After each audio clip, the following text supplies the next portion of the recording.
So now we're going to dive into the topics of wireless communications, network connectivity, and mobile device management. These are key topics for understanding how technology keeps us connected and secure. Wireless technology can be used to send data between two devices using radio waves. A radio wave is a generated wave of energy that radiates electrical current into open space. Characteristics of a radio wave include frequency and wavelength. Frequency is a radio wave's occurrence, measured as events per second, and wavelength is a radio wave's travel distance, measured in meters or feet. Radio frequency, or RF, is a numeric identifier for a radio wave's frequency measured in 1 billion events per second. This is known as a gigahertz, or GHz. A band is a range of radio frequencies. For example, Wi-Fi uses 2.5 GHz and 5 GHz bands. Wireless signals are electromagnetic waves traveling through air. Signals are formed when electric energy travels through a piece of metal, like an antenna, producing waves.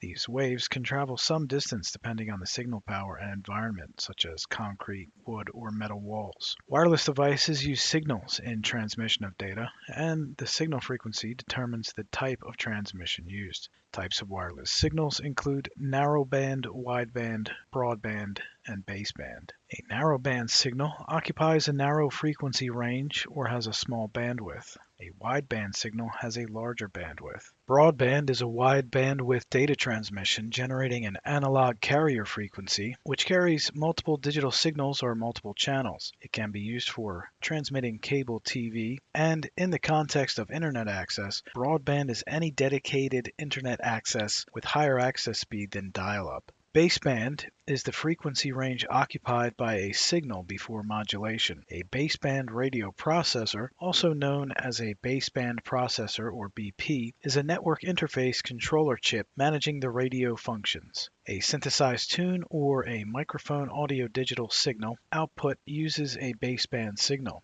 5G ultra-wideband operates on the 28 GHz and 39 GHz bands to send data, with higher frequency bands supporting faster speeds for many users in the same area. Different frequencies are used to wirelessly send data. For example, contactless payments operate on the 13.56 MHz band to send data. Wi-Fi operates on the 2.4 GHz and 5 GHz bands to send data. The 5 GHz band is faster, but the 2.5 GHz band can travel farther. 5G ultra-wideband operates on the 28 GHz and 39 GHz bands to send data, with higher frequency bands supporting faster speeds for many users in the same area. Given an application, an appropriate wireless technology should be chosen based on the application's bandwidth, range, and reliability needs. Commonly used wireless technologies include infrared or IR, Bluetooth, Wi-Fi, and cellular. Infrared waves send data over a high-frequency infrared connection. An IR wave cannot go through an obstacle, so an IR connection requires a line of sight between the two connected devices. Bluetooth is a low-power, short-range wireless technology that pairs two devices. It's often used to connect a device to peripherals, such as a computer connecting to a wireless keyboard. Wi-Fi uses a router to connect devices to each other and the internet. It's the most common wireless technology used for home and office networks.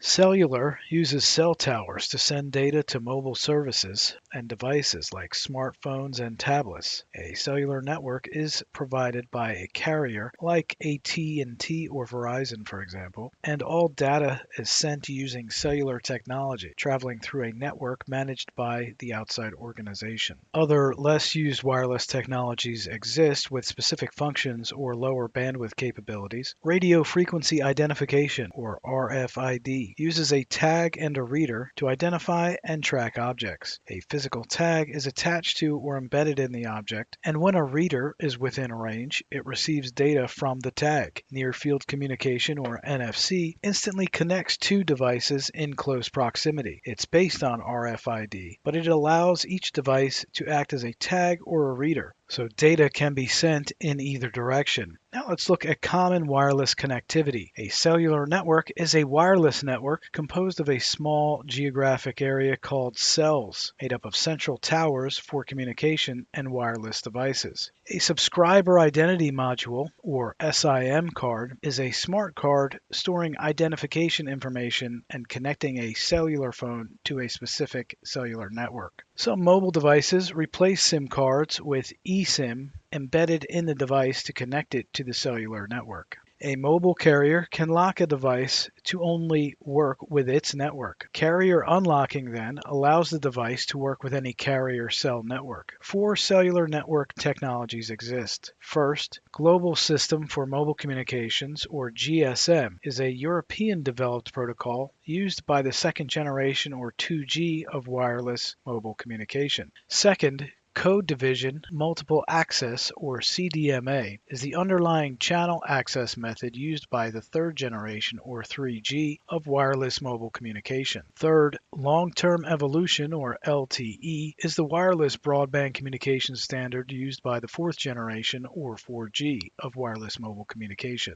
Finally, the fifth generation, or 5G, is the latest wireless broadband communication and the current standard used by cellular networks. A technical standard defines one or more aspects of technology. A vendor produces a networked device based on a technical standard, and third-party certificates are used to ensure proper implementation. A WLAN requires a combination of technical standards, network devices, and product certifications for device interoperability. The Institute of Electrical and Electronics Engineers, or IEEE, is a professional organization advancing technology through technical standard development. The IEEE 802 LAN or MAN Standards Committee defines many WLAN aspects in the IEEE standard. The Wi-Fi Alliance is a network of aligned tech-based companies. It certifies proper implementation of IEEE standards. Wi-Fi is the Wi-Fi Alliance's certification indicating that a WLAN product meets an IEEE standard, and Wi-Fi certified means a device properly implements this standard. Over time, new amendments undergo the same development process and join the original technical standard.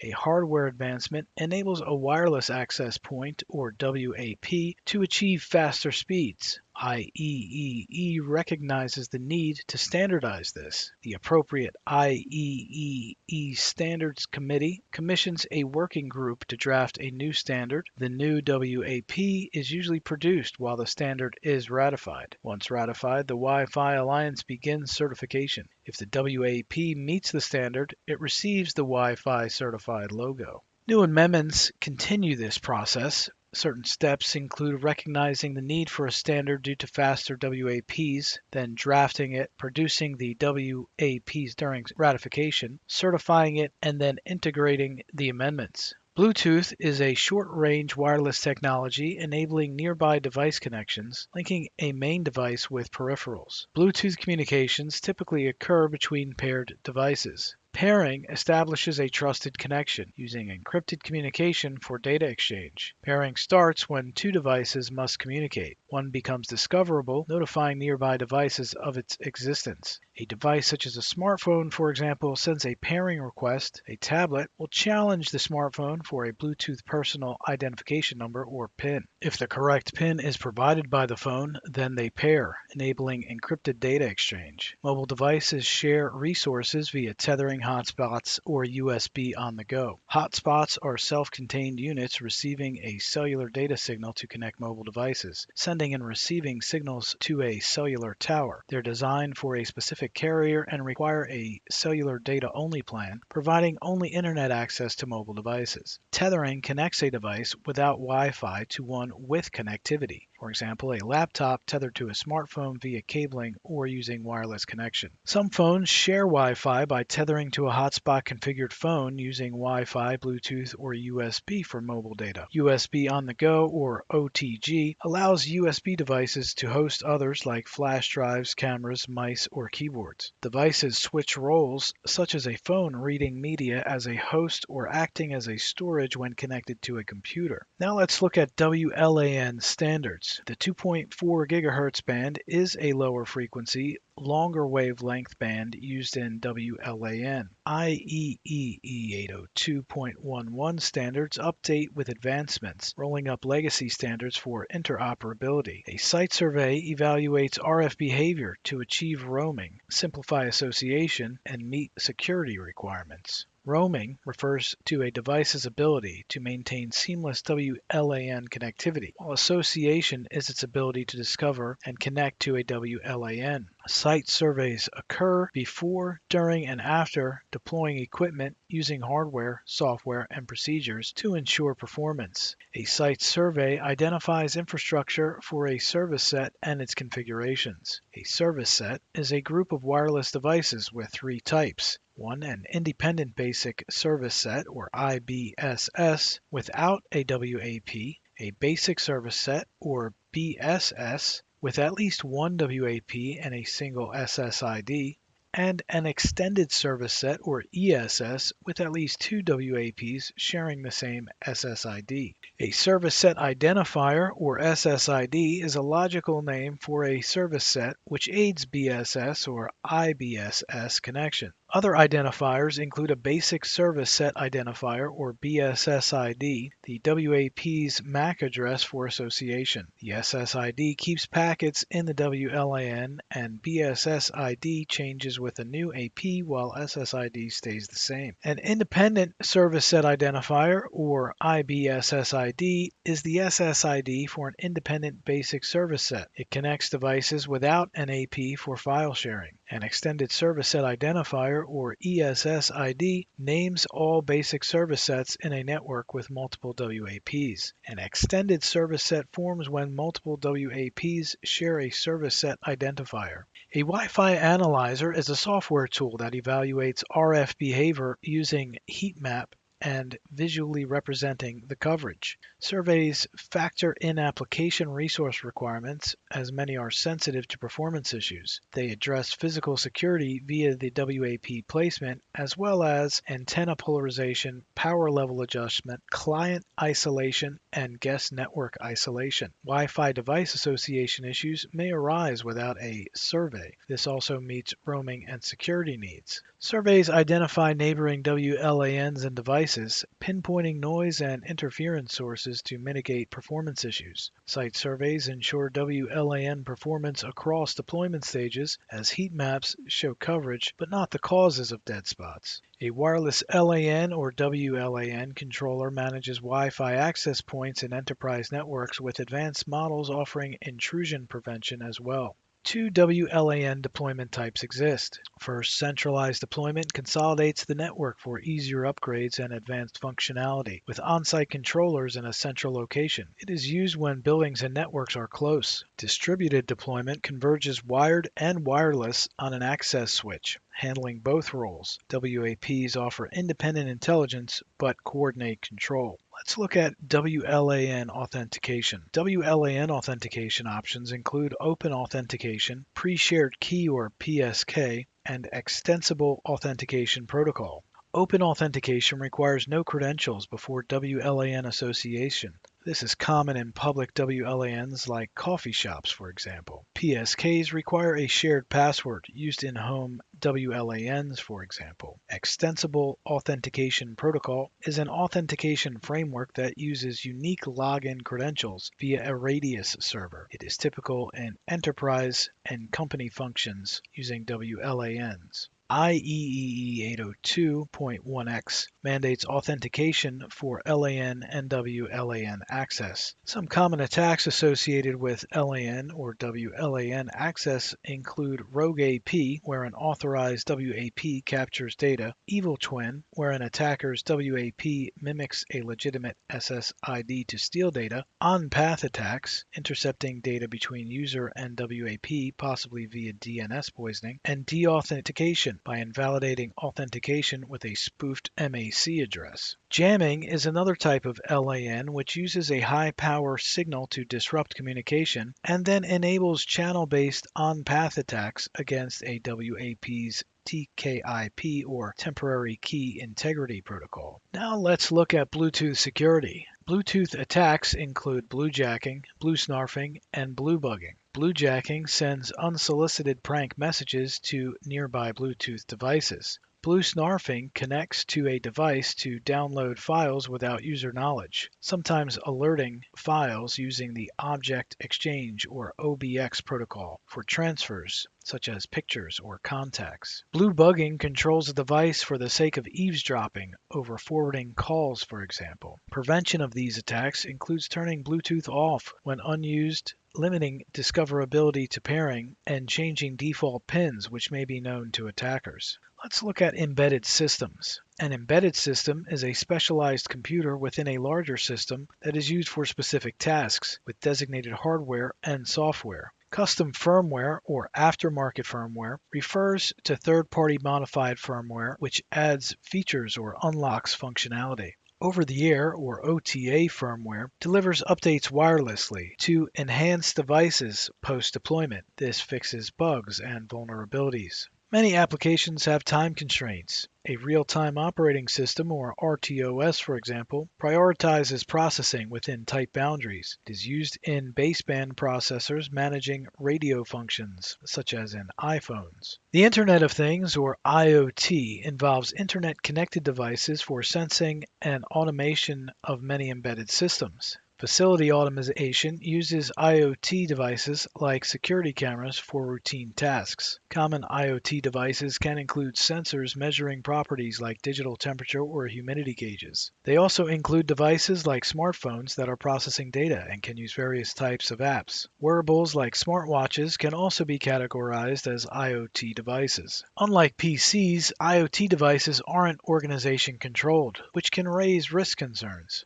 Data handling and storage require proper vendor management. Networking over the IoT leaves data vulnerable with encryption challenges. Limited monitoring capabilities can also restrict security. Weak or default passwords also pose risks. Lack of patches or security updates and the use of potentially outdated proprietary hardware or software that resists management controls are additional potential issues of concern from companies dealing with IoT connected devices. A company secures multiple IoT devices via a control center which handles maintenance, updates, and authentication with firewall rules set to block external threats. Supervisory control and data acquisition, or SCADA, is an industrial control system that controls and monitors distributed systems. One example of this are urban water supply or electrical systems, which collect usage and performance data through embedded systems, sensors, actuators, terminals, and computers. SCAD has a central control station managing programmable logic controllers, or PLCs, for automated systems, similar to those found in factories or manufacturing plants. Let's look now at mobile devices. We know that mobile devices can challenge organizations to decide which employee devices connect to networks and how to manage security and activity. Bring your own device, or BYOD policies, allow personal devices for work in the workplace. This can often complicate security measures or goals. Corporate-owned personally enabled devices, or COPE, are devices that are provided by the organization for work with personal use, for example an iPhone or smartphone that the organization owns and maintains and pays for, but which also shares data ownership with company servers. Corporate-owned business-only devices, or COBOs, limit use to work only, like kiosk tablets at an office, for example. The organization handles all aspects of the device and its security.